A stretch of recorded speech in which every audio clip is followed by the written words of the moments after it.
Selanjutnya, kita akan membahas contoh ketiga atau contoh terakhir untuk titrasi asam basa. Kembali kita lihat dulu soalnya. Nah, ini soal berdasarkan kehidupan sehari-hari saya ambil. Kita baca dulu. Untuk menentukan kadar cuka makan atau cuka makanan itu mengandung asam asetat. Diambil 10 mili cuka makanannya. Kemudian diencerkan dengan Aquades sampai volumenya 200 ml. Dari larutan encer tersebut diambil 10 mili.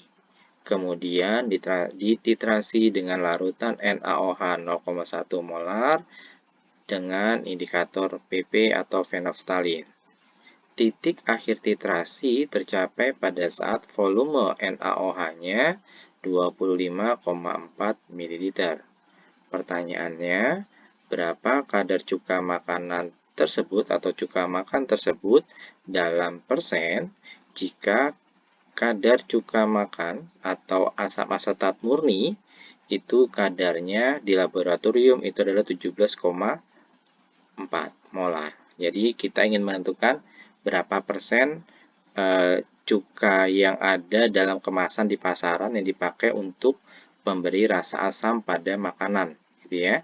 Nah, kita menghitungnya di sini. Jadi yang 17,4 ini adalah kadar asam asetat murni di laboratorium.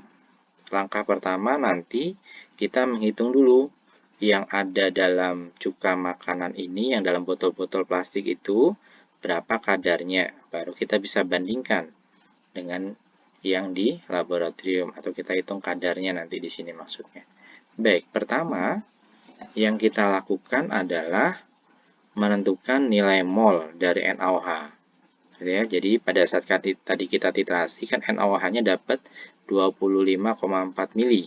Nah, 25,4 mili ini kalau saya hitung nilai molnya adalah 2,54 milimol.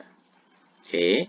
Nah, 25 mili ini tadi merupakan hasil titrasi dari 10 mili yang encernya, gitu ya. Yang encernya dari cuka makan atau asam asetat. Mol dari NaOH ini sama dengan mol dari CH3COOH atau asam asetat, yaitu 2,54 milimol. Mengapa bisa sama? Karena valensinya sama. Jadi OH ini bervalensi 1, CH3COOH, jadi ini pengecualian ya, untuk asam yang hanya di belakang itu adalah asam asetat. Jadi OH-nya valensi 1, H ini juga valensi 1. Maka karena dia sama-sama valensi 1 dalam reaksi ini, jadi nilai milimolnya sama. Nah, yang perlu saya ingatkan, angka 2,54 milimol ini adalah untuk CH3COH yang encer 10 mili. Oke, kalau kita sudah punya nilai milimol asam asetat yang encernya, baru kita mencari mol yang sebelum diencerkan. Tadi kan dari botol plastiknya saya ambil 10 mili. Kemudian saya encerkan sampai 200 mili. Nah, sekarang yang kita tentukan yang 10 mili sebelum diencerkan tadi berapa nilai molnya. Caranya seperti ini. 200 ml yang encer, ini jadi encer dibagi 10 mili. Hati-hati, 10 mili yang di sini adalah 10 mili sebelum diencerkan, bukan 10 mili yang dipakai untuk titrasi, gitu ya. Jadi saya ulangi, 10 mili yang di bawah ini adalah 10 mili sebelum diencerkan. Sehingga didapatkan nilai mol sebelum diencerkan itu adalah 50,8 milimol. Oke. Kalau kita sudah dapat nilai mol yang asam cuka tadi, gitu ya, yang belum diencerkan tadi,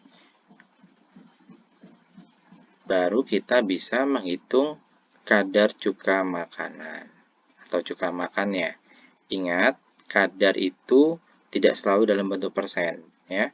Konsentrasi pun terhitung atau termasuk dalam satuan kadar.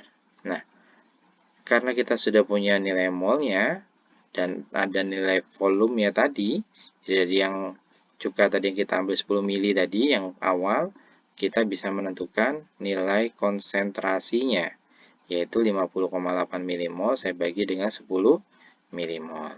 Sehingga didapat konsentrasi dari cuka yang ada di pasaran yang dalam botol-botol plastik itu kadarnya adalah 5,08 molar. Nah, setelah kita tahu berapa kadar cuka yang ada di pasaran, baru kita bisa menghitung berapa kadar cuka makan tersebut dalam satuan per persen. Pembandingnya adalah cuka yang ada di laboratorium atau cuka murni atau asam asetat murni, yaitu 5,08 dibagi 17,4 kita kali 100%, maka 29,19% ini adalah kadar cuka atau kadar asam asetat yang berada pada kemasan di pasaran. Oke, itu saja untuk materi titrasi asam basa. Kurang lebihnya saya mohon maaf. Terima kasih. Wassalamualaikum warahmatullahi wabarakatuh.